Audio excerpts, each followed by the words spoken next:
الحمد للہ رب العالمین والصلاة والسلام علی سید الانبیاء والمرسلین اما بعد فاعوذ باللہ من الشیطان الرجیم بسم اللہ الرحمن الرحیم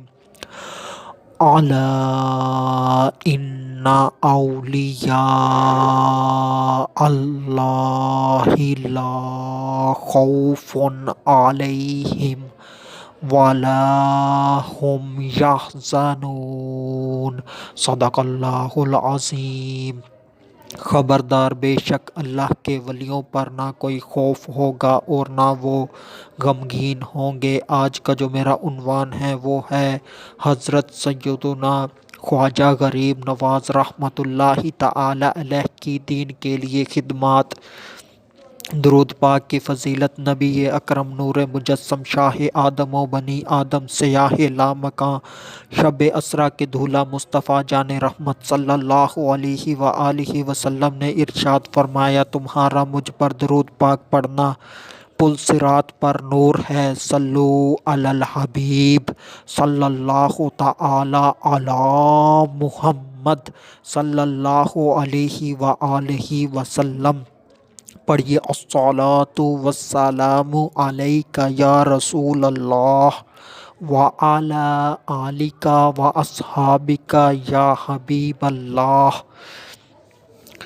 حضرت سیدنا شیخ عبدالقادر جیلانی محبوب سبحانی قندیل نورانی شہباز لامکانی مقام ولایت کبریٰ پر فائز رحمۃ اللہ تعالی علیہ نے جب بغداد کی مقدس سرزمین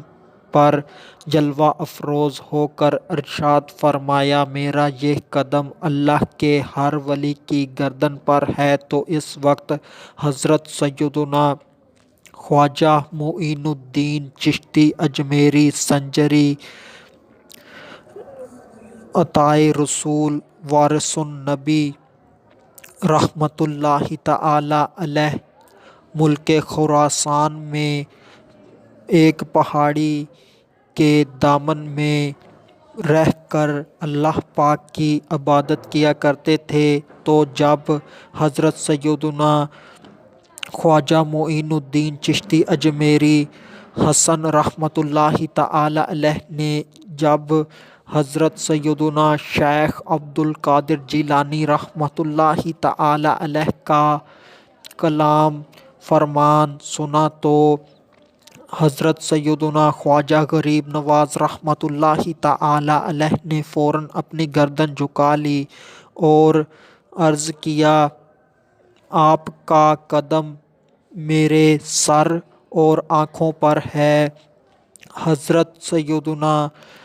خواجہ غریب نواز رحمۃ اللہ تعالی علیہ ایک مرتبہ مکہ کی سرزمین پر معطر فضاؤں میں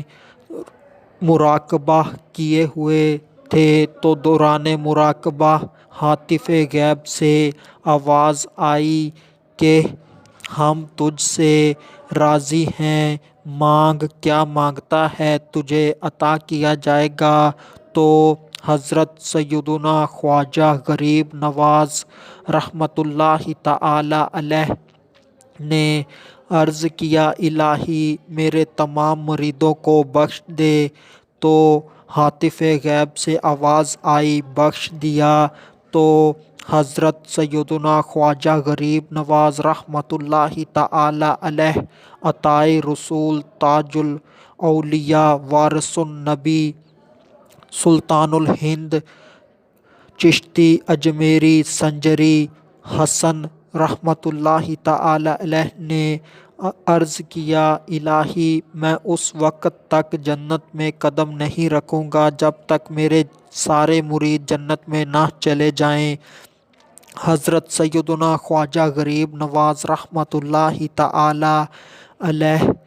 نے دین کی خدمت کے لیے اپنی ساری زندگی وقف کر دی۔ 81 سالہ زندگی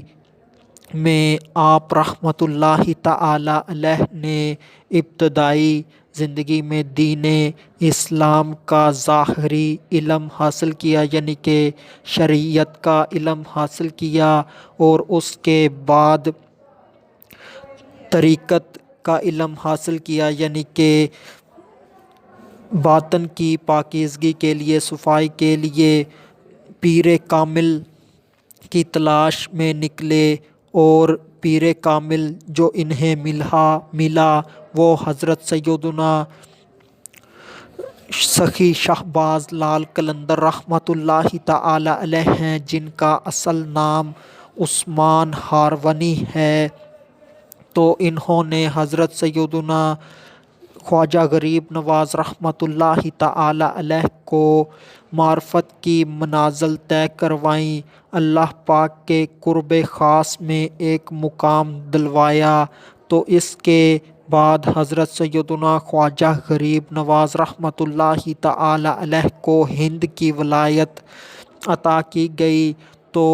حضرت سیدنا خواجہ غریب نواز رحمۃ اللہ تعالی علیہ نے ہند کے اندر رہتے ہوئے یہاں کے لوگوں کو راہ راست پر لانے کے لیے اپنی بقیہ زندگی صرف کر دی۔ حضرت سیدنا خواجہ غریب نواز رحمۃ اللہ تعالی علیہ نے لوگوں کی اصلاح کے لیے کتب بھی تصنیف کیں، اور حضرت سیدنا خواجہ غریب نواز رحمۃ اللہ تعالی علیہ نے اپنے پیر یعنی کہ عثمان ہارونی رحمۃ اللہ تعالی علیہ کے ملفوظات لکھے، تصوف کے موضوع پر کتابیں لکھیں، حدیث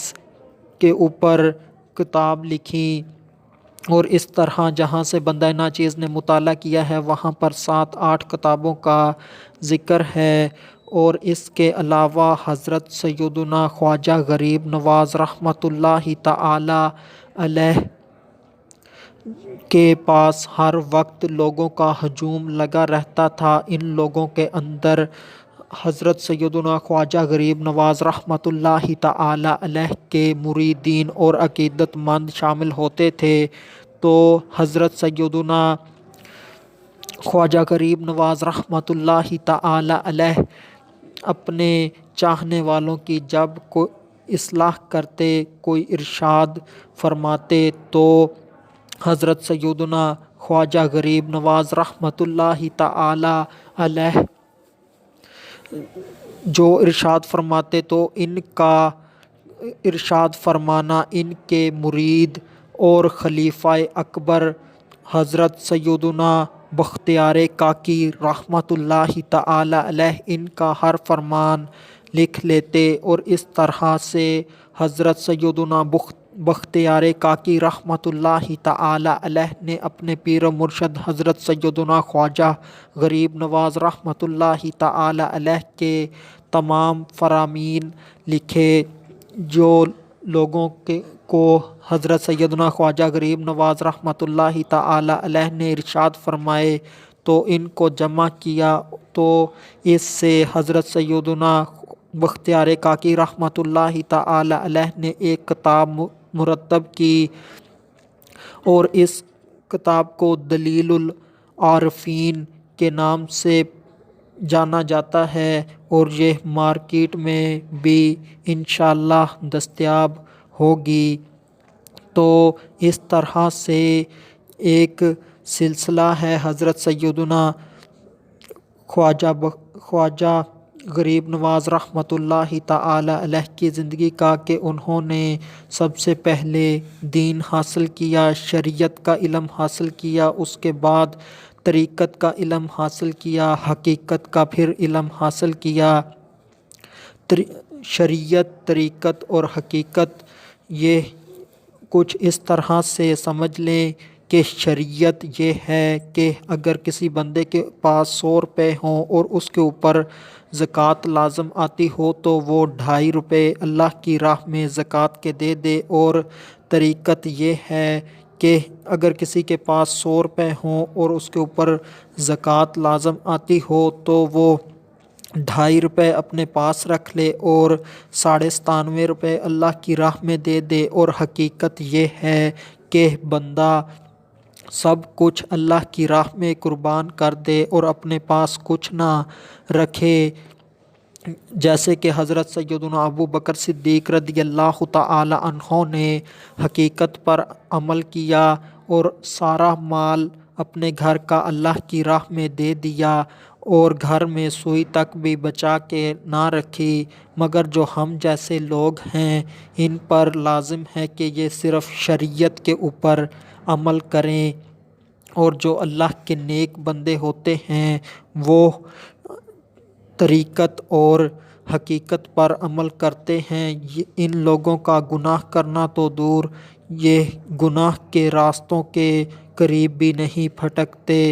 اور جو اللہ کے ولی ہوتے ہیں یہ آپس میں بہت محبت، احترام، عقیدت کرنے والے ہوتے ہیں، جیسے کہ حضرت سیدنا غوث اعظم پاک رحمۃ اللہ تعالی علیہ ولایت کبریٰ پر فائز ہیں، اور ان کا مقام حضرت حسن عسکری رحمۃ اللہ تعالی علیہ کے بعد سے لے کر قیامت تک آنے والے تمام ولیوں سے زیادہ ہے، اور کوئی ولی اس وقت تک ولی بن ہی نہیں سکتا جب تک وہ حضرت سیدنا غوث اعظم پاک رحمۃ اللہ تعالی علیہ کو ولی کامل نہ مانے، اور حضرت غوث اعظم پاک رحمۃ اللہ تعالی علیہ کا قدم اپنی گردن کے اوپر تسلیم نہ کرے، حضرت غوث اعظم پاک رحمۃ اللہ تعالی علیہ کی ولایت کبریٰ، قطبیت کبریٰ کو تسلیم نہ کرے، تو اس کے بعد حضرت سیدنا خواجہ غریب نواز رحمۃ اللہ تعالی علیہ نے ولی کامل کو تلاش کیا، تو ان کے ولی کامل کا نام عثمان ہارونی ہے، جو کہ المعروف سخی شہباز لال قلندر رحمۃ اللہ تعالی علیہ کے نام سے جانے جاتے ہیں، اور ان کا مزار پاکستان کے صوبہ سندھ کے اندر ہے۔ تو حضرت سیدنا خواجہ غریب نواز رحمۃ اللہ تعالی علیہ نے اپنے پیر و مرشد کی عقیدت میں اپنے پیر کا ہر فرمان لکھا، اور یہ بھی حضرت سیدنا خواجہ غریب نواز رحمۃ اللہ تعالی علیہ نے کتابی شکل دی، اور یہ کتاب بھی انشاءاللہ مارکیٹ میں دستیاب ہوگی۔ اور اس طرح سے حضرت سیدنا بختیار کاکی جو کہ مرید ہیں حضرت سیدنا خواجہ غریب نواز رحمۃ اللہ تعالی علیہ کے، انہوں نے بھی اپنے پیر سے بے حد محبت کی، اور یہ خلیفہ اکبر، خلیفہ اول ہیں حضرت سیدنا خواجہ غریب نواز رحمۃ اللہ تعالی علیہ کے۔ سیدنا بختیار کاکی رحمۃ اللہ تعالی علیہ نے بھی اپنے پیر و مرشد کی محبت میں ان کا ہر فرمان جیسے ہی ارشاد فرماتے تھے تو لکھ لیتے تھے، اور اسی طرح سے انہوں نے بھی ایک کتاب مرتب کی، اور اس کتاب کو نام دیا دلیل العارفین۔ تو اس طرح سے اللہ کے جو ولی ہوتے ہیں ان کا آپس میں گہرا تعلق ہوتا ہے، محبت کرنے والے ہوتے ہیں، دین جاننے والے ہوتے ہیں، اور دین جاننے کے بعد نبی کی امت سے بے حد محبت کرنے والے ہوتے ہیں، ان کو گناہوں کی زندگیوں سے ہٹا کر نیکیوں کے راستے پر چلانے والے ہوتے ہیں، اللہ کے بندوں کا تزکیہ نفس کرتے ہیں، مجاہدہ کرواتے ہیں، اللہ کی طرف بلاتے ہیں، اور ذکر اللہ اور نبی کا عشق کے جام بھر بھر کر پلاتے ہیں، اللہ کی معرفت نصیب کرواتے ہیں۔ ولی وہ ہے کہ جس کے چہرے کو دیکھا جائے تو اللہ یاد آ جائے۔ یہ تھا اللہ کے ولیوں کا ذکر۔ آخر میں اللہ تبارک و تعالی سے دعا ہے کہ اللہ تبارک و تعالی اپنے ان پیارے بندوں کے ذکر کا صدقہ ہماری بلا حساب مغفرت فرمائے۔ وما علینا الا البلاغ المبین۔